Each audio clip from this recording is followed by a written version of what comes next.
The Many Things Podcast. Did you see the thing about Tesla's AI day with the robots? Yeah, they unveiled their Optimus robot. That's what it's called. And it's still in the early stages, but they were just showcasing what they could create basically in a year. But it seemed like if you didn't really know about robots, like it seems quite impressive, and it is impressive, but according to like a lot of people who studies robotics and work with these things, it isn't that advanced. Like one person said, this professor at a university in Germany, she said that it's less impressive than what Asimov could do 20 years ago. So it isn't that advanced compared to, it isn't the best robot out there. It's just She slated it pretty hard a then. robot. Yeah, she slated it pretty hard then.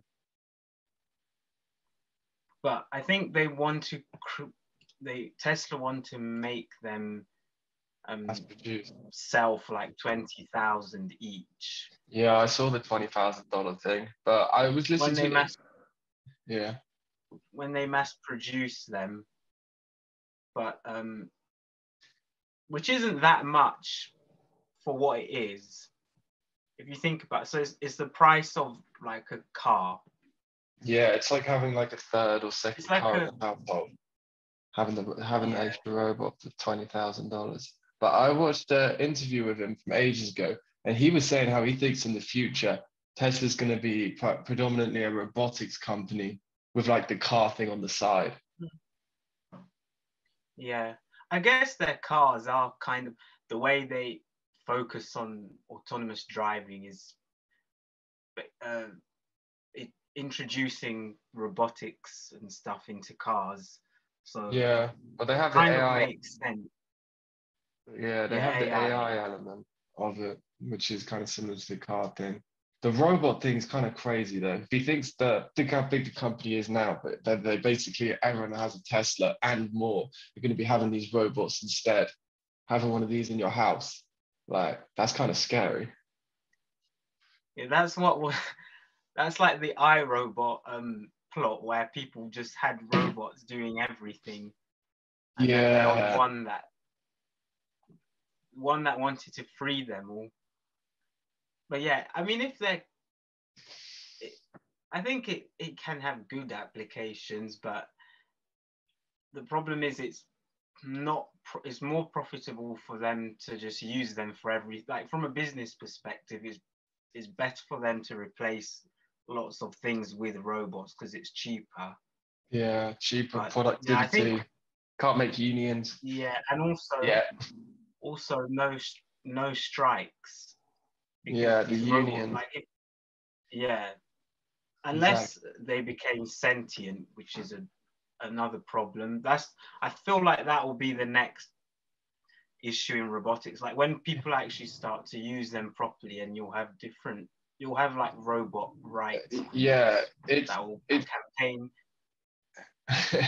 It's the ethics in the AI coding. The ethics in the coding, they have like open source, like they have these big international groups to kind of encourage like the ethics being written into AI, because that's really the dangerous thing. But that movie, the iRobot movie back in 2004, because they had that was kind of what it was hinting at. Remember in the movie they had the ethical, was it the 3 laws that the robots had to stick by? But he gave one of them the power to like interpret the laws and whether to ignore them himself. And then that's when shit started going backwards. Yeah, I think it was Isaac Asimov, and I think he wrote them, or he was like a science fiction writer, and he came up with these laws of how to basically have ethical robots. Was Isaac Asimov. Well, that's the thing. Loads of these sci-fi guys, the futurists. he basically wrote I, Robot, like the book. And yeah, and he had 3 laws of robotics. And basically that they shouldn't harm humans or allow humans to come to harm. And then the other law was they should obey any instruction given to them by a human. And the third law is a robot shall avoid actions or situations that could cause it to come to harm itself, which is kind of what the Tesla cars have problems with, because sometimes there was one argument that like some cars, you might get someone crossing the road like when they shouldn't be, but then you might have a car in the next lane and the car has to decide whether to swerve or to hit it. Yeah, there's that philosophical the famous scenario, the trolley problem, when they could either save these workers or let the other ones die. And then the guy has the option to, what is it, to switch the train line thing? Yeah, to change the direction of the train. Yeah, because what is the AI supposed to do? And what does it do? Like, who knows what it's supposed to do? Yeah, I'm not sure how they overcome this problem. Because this is actually something that happens on actual roads. When you go out on the road, like even with animals and stuff, you see this happening, where cars swerve to get out of the way. And you almost can't help it. It's just instinct. You see people like swerving for rabbits and stuff. It's like, what, really? You're going on the wrong side of the road for a rabbit? Doesn't happen around here. Not in the countryside. You only see too many people swerving for rabbits. Would you have one of these Teslabots though, or not? I mean, maybe like a really basic version that was. I feel like the early robots will be made to perform one task. Like there'll be a lawn mowing robot and like like a cooking robot, something, or it will be a machine rather than an actual humanoid robot. Say as though like the years 2032, Tesla have started selling these humanoid robots. They just act as a servant, like a robotic servant. It can like tell you, like a bit like Siri, it can tell you the weather and everything, but it will just cook for you and it could do all these things. I don't think I would. Nah, no way. I don't think I would unless I needed assistance. I feel like it would be good for old people and people that are less able, but people that can actually do stuff, they shouldn't get these because they'll just encourage people to move even less than now. So I feel like they have good uses, but they should be used where they're needed. They shouldn't be a standard thing. It should kind of be a luxury thing that you only really get if you. It should be viewed as something you only get if you really need, not something that. Do you think that's how the Tesla marketing team are going to be pushing it though? Probably not. No, they'll be trying to give it to everybody. They'll tell you that you need these to improve your life. Yeah, for sure. I think people will just want them because other people have them, but they won't actually know why they bought them. They'll just buy them. Yeah, like all the suckers that get like the latest edition of an iPhone. It's got like one tiny change compared to the year before, the previous model. The problem with me is that if these robots, like, I mean, think like technology does malfunction, or like if it gets hacked, if you're like some important, like, what if you're like the defense minister, you've got these Tesla bots, you don't think like the Iranians or the Russians or whoever are going to hack your robot, because it would be hackable, and then things would be so hard to kill. So think how much like a human-sized robot compared to a human would be so many more times stronger than us. If it wants to kill you, you're fucked. And also, knowing Tesla and these companies, they'll probably make them really tough and like not indestructible, but they'll make them very difficult to damage. But also the problem with robotics, with hacking, like you have smart homes and stuff these days, and you can hack into them remotely and like disable people's locks and stuff. So or even Yeah, these robots, I don't think they're great unless they somehow make them hack proof. But I don't think you can. Yeah. Well, at this warehouse I used to work at, there was this it was kind of like a platform that raised up and down, so it came level with the lorry bed because the warehouse was at a different level, and the lorries have like the big HGVs. They're often split top and bottom, so you have something upstairs and downstairs. So you have these big hydraulic lifts, and this hydraulic lift would carry like me, one other person, and maybe like half a ton or a ton's worth of produce. And the hydraulic arm was like literally the size of like a human arm, maybe a little bit wider. And that's what lifted everything. So imagine like a whole robot made of all these hydraulics. Think how strong they are. Crazy. Mm. Like if that's trying to kill you, you're fucked. Yeah, I think like they use robots in warfare, but I think having them like a main feature of everyday life could become a problem, and I think it will just encourage like more division in society, because loads of people won't want to have robots, and then a lot of people will, and you'll probably get robot free zones where people live without them and are like against them. Maybe. Yeah, maybe. Or like certain like bars or restaurants, you're not allowed your robot in it. Same with like pet dogs and stuff like that. Yeah, I mean, if it becomes like our robot, where people walk around with their robot, then I think it would be weird. But it's only weird because we're not used to it. Like if you were born, like the kids born now, they're growing up with all this technology, which is normal to them. So for us, it's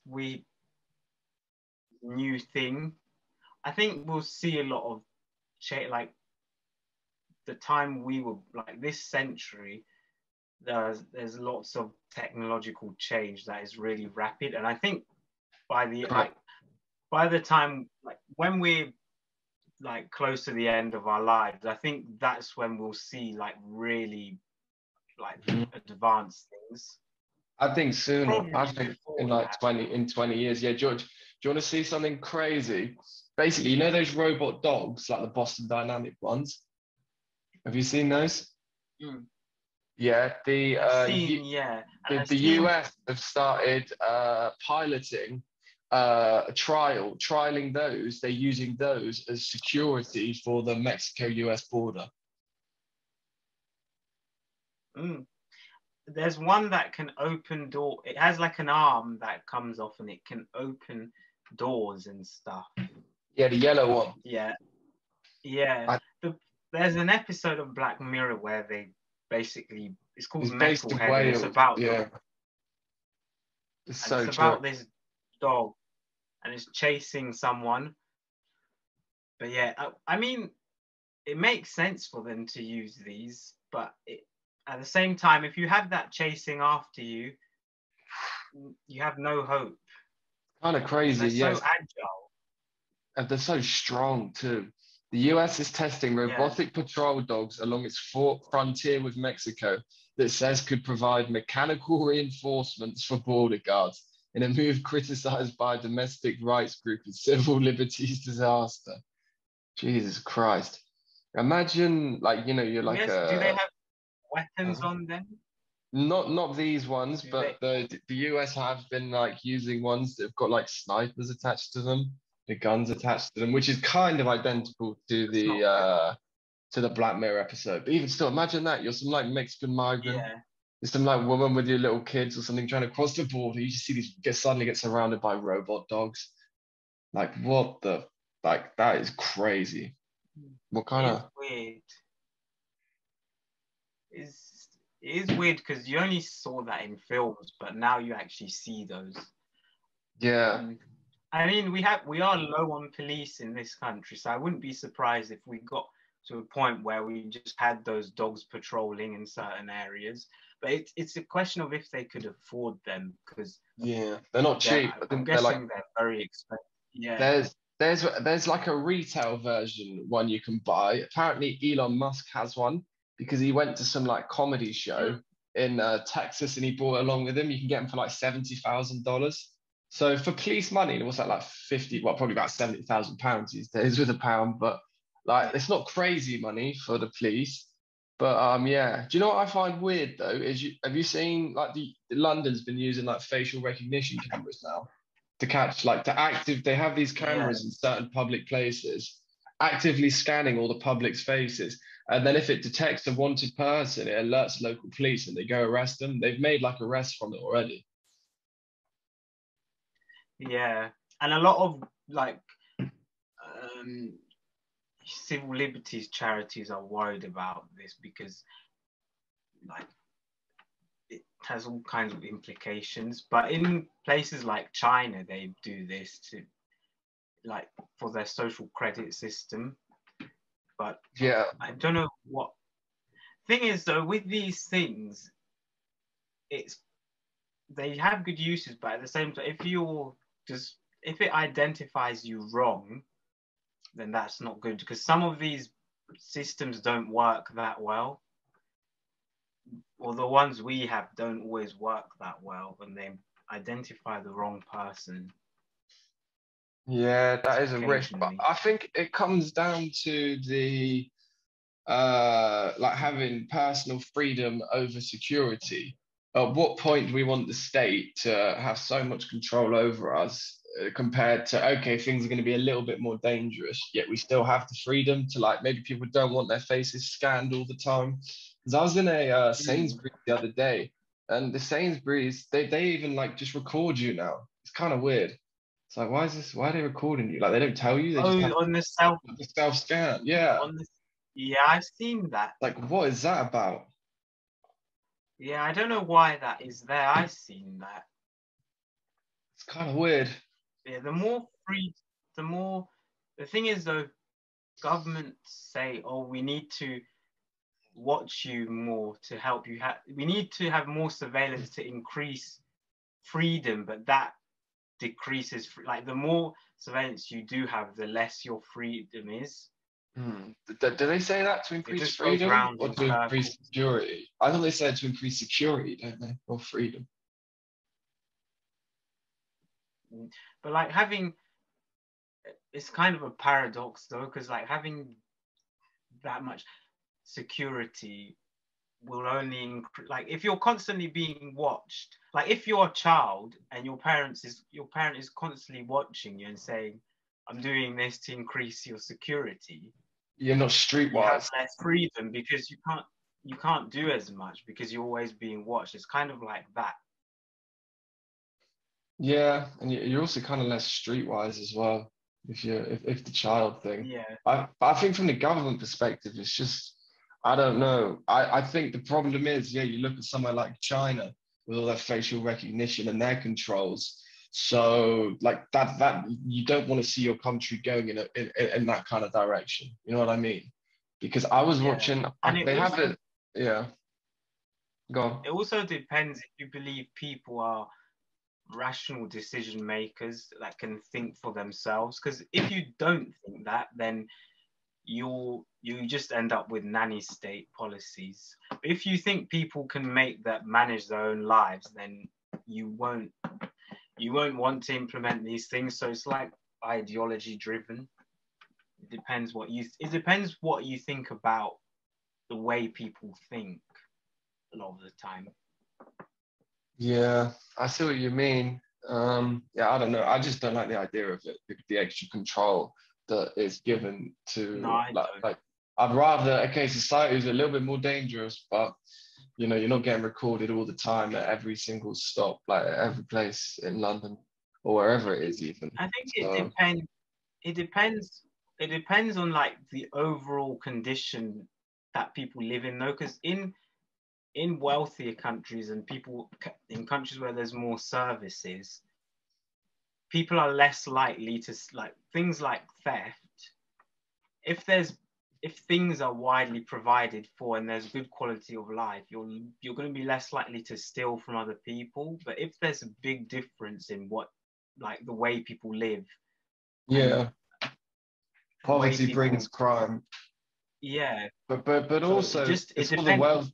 it's all the wealthy countries implementing these surveillance systems. So that's the thing. That's But yeah, but did you see? yeah.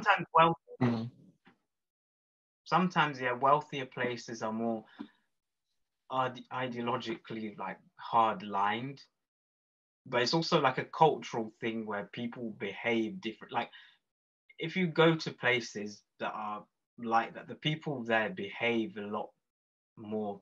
They're a lot stricter with themselves than here, like because they're less used to freedom.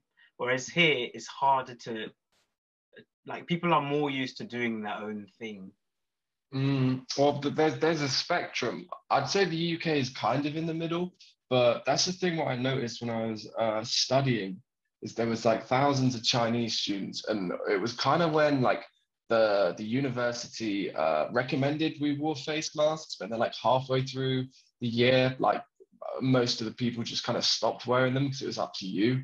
Yet, like all of the Chinese students would keep wearing them. If you kind of think where they're from, especially if they've only been in the UK a couple of years, they're from a place where, like, if you go against government rules and regulations, you're like Mm. seriously, you're in big trouble, you know? So I Yeah, think, yeah, to that yeah. level, but I then think they're also, more. yeah. Yeah, they're more. There's more repercussions in places like that. It's not like here where it's kind of a bit flimsy, the law enforcement. There they will actually find you. Oh yeah, yeah. People live Here, in here, fear. here they give up with crime. Like here they actually give up with certain crimes because it's too much. It's too much effort for them to pursue, Well, they and don't they have don't the have enough resources. manpower. What Yeah, was the I read some stat the other day about burglaries in the UK, the percentage of burglaries getting solved these days, and it is tiny, like actually tiny. yeah, that's the yeah. They Did don't you see bother with that? burglary. It's too much. It's too much effort for them basically, and they can't keep up. They have to focus on certain things now because they can't solve a lot of crime. Yeah, they just don't have the resources. Okay. The percentage of crimes solved in the UK, the proportion of cases solved dropped from 15% in 2015 to 7% in 2019. That's That's half. really bad. Yeah, that's Okay, not good.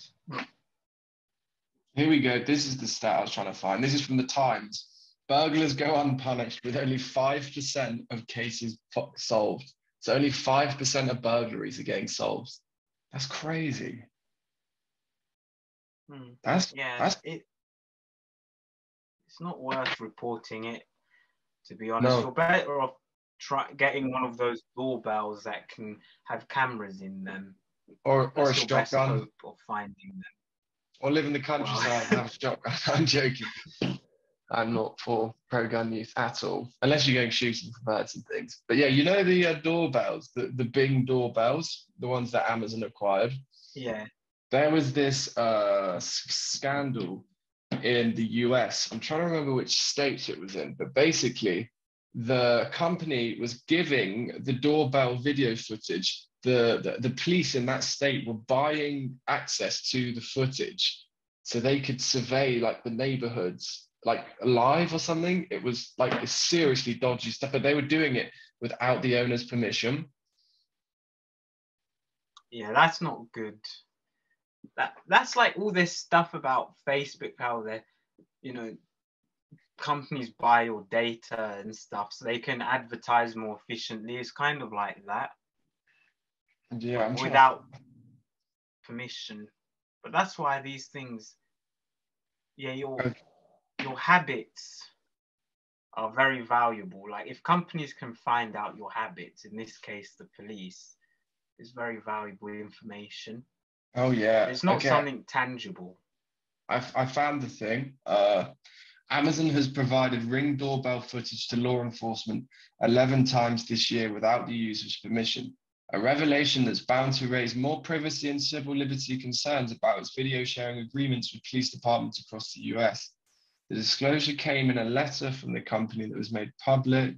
Ring said it will not share customer information without a police warrant. The 11 videos shared fell under the emergency provision. The first time, what is the emergency provision? Ring made a good faith determination that there was an imminent danger of death or serious physical injury to a person requiring disclosure of information without delay.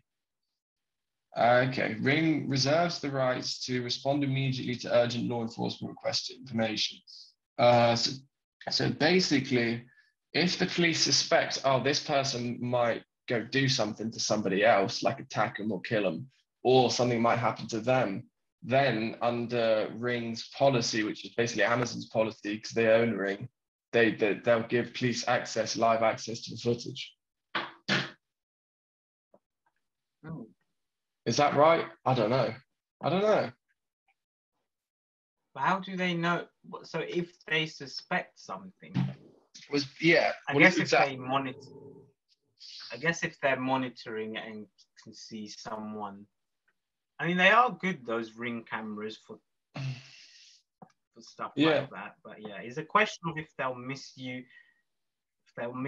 It depends. Yeah, it depends if you believe that you should be watched for our own safety, or if you don't think that. Yeah, exactly. And like the police intel. Don't.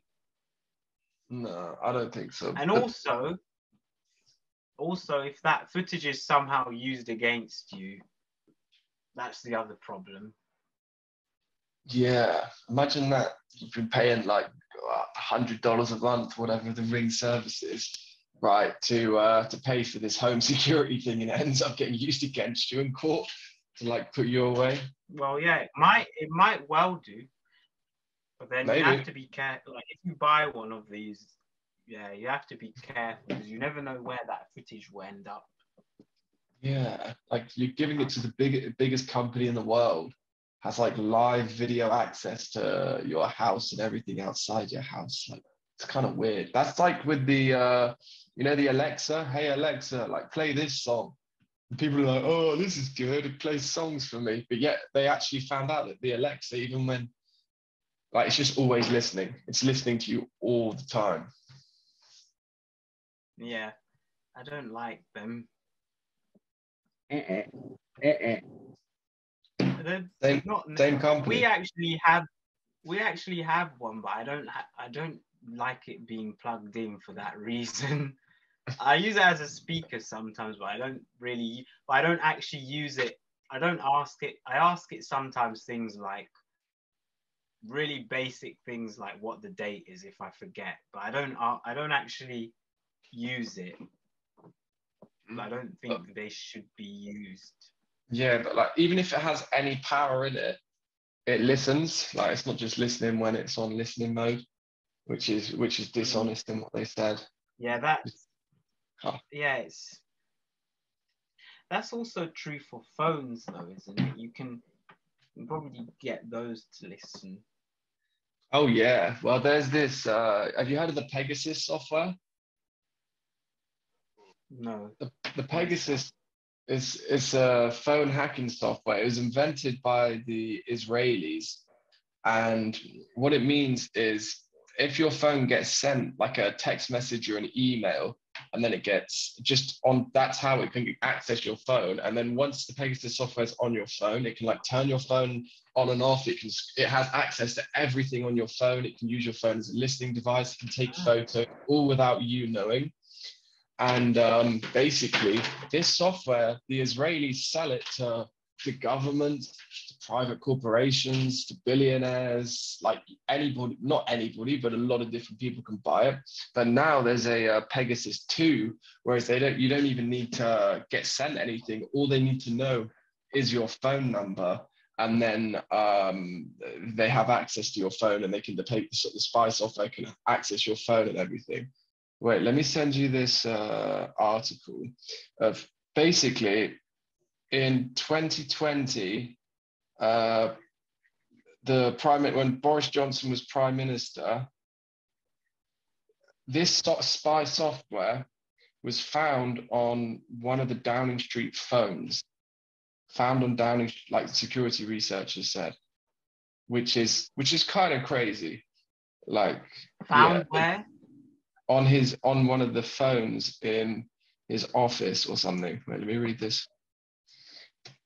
Powerful spyware used by hackers to snoop on communications and steal data has been found on a device at Downing Street.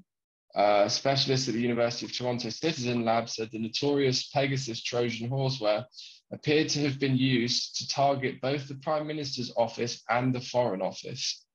This was in 2020, there was a breach, but UK officials were apparently unable to locate the infected device, nor the nature of any stolen data. They believe it came from the UAE, while, yeah, it's Pegasus. Yeah.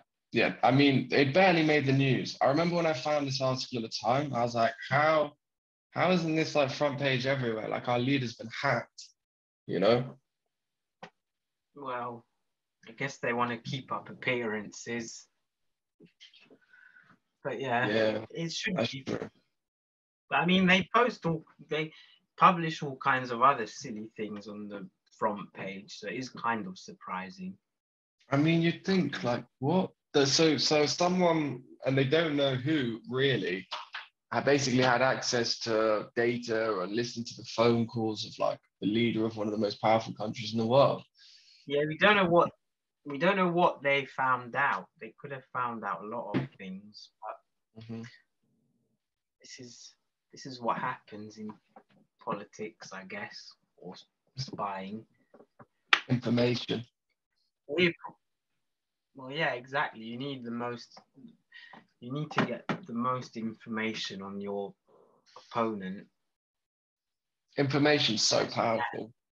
Information's so powerful when it gets to like international politics, anything like that. It's leverage.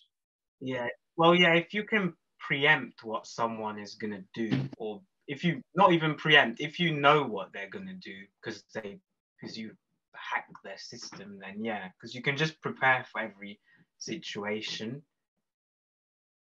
But yeah, I think if you're a few steps ahead, yeah, and you hear them, and we want to try a trade, we want to try target these Asian nations and trade deals. You can then come to the Asian nations and say, hey, the UK are really interested in doing business with you, whether they claim to be or not. So if you start talking to them, know that they really want to do business with you, kind of give them the upper hand if you give them that information, for example. You know what I mean? Can kind of make an alert to it. Yeah. Doesn't this rock? Have you watched the Indiana Jones with like that special rock? Doesn't the salt lamp look a bit like that? Which I've seen them, but I don't know which rock you mean. In the Indiana Jones I used to have one of those. I have a miniature version of that because I have one that it's here. I have a miniature version that I got a while ago. I had one of those before, but the light broke, or the bulb broke, and I still haven't replaced it. I don't remember the Indiana Jones one. Aren't they making new ones? Yeah, Harrison Ford's gonna like get up out of his wheelchair and try. Like, it's the last one. He was crazy so old. He keeps crashing planes as well. He's so old now. California. Although he was in Star Wars, like the newer Star Wars films. So I mean, he's still keen to act. Well, he was he's 80. Jesus Christ. Is he actually? Hollywood loves recycling old actors, though. Rather than giving new people a chance, they recycle the same. But that's also the public. Public loves sticking to the same people. Yeah, we love just like having leaders, these cultural icons that we can just obsess over and just religiously follow. I mean, it's crazy. He won't be around that much longer. Hey, he's one of my favorite actors. I didn't realize he was that old. I guess he was really old. Like the Indiana Jones films, when they came out before we were born. Some of them, or what was it like? around the time we were born. I'm not sure, but they've been out over 20 years. So Jesus, Raiders of the Lost Ark, 1981. What? Crazy. yeah, there's some old, That and came he out looked way old. The before thing we is, were they born. look old in that. So he was That one's one of the better ones, I think. he was like 38. Harrison Ford was 38 when Raiders of the Lost Ark came out. Crazy. He's been old forever, man. And they had remember when they had Sean Connery in it as well? Yeah, he was old. Oh, they were. I that want was- to go to. I want to Mm. go to those temples, like the Mayan ones, the Aztec ones. One Yeah, day. I always think that about Obviously Stonehenge. not in the temple because we can't. But Yeah, I want to go there as well. I've not been. yeah, I don't And the really rate pyramids. I haven't. Stonehenge because with Stonehenge, it's like, oh, look at these rocks, it's amazing. Like they are big and they're kind of interesting, but like the Incas, the lost Inca city, what's it called? Machu Picchu. Like they built a whole city on top of a mountain. Like it's kind of more impressive than Yeah, some rocks exactly. in Stonehenge. You know what I mean? That's true. I guess their function was different. Like Stonehenge is basically a sundial or like an astro. It's basically for like the summer solstice and measuring. Like a lot of these things are built to measure the seasons and predict things. But it is amazing considering how far they brought the stones from, and they've sunk. They used to be much higher, but they sunk into the ground. Yeah. Where did they bring the I think the stones from? pyramids a long way away. I'm not sure how far, but they're not local, but a lot of these sites, they bring the stones like from miles away and somehow get them there.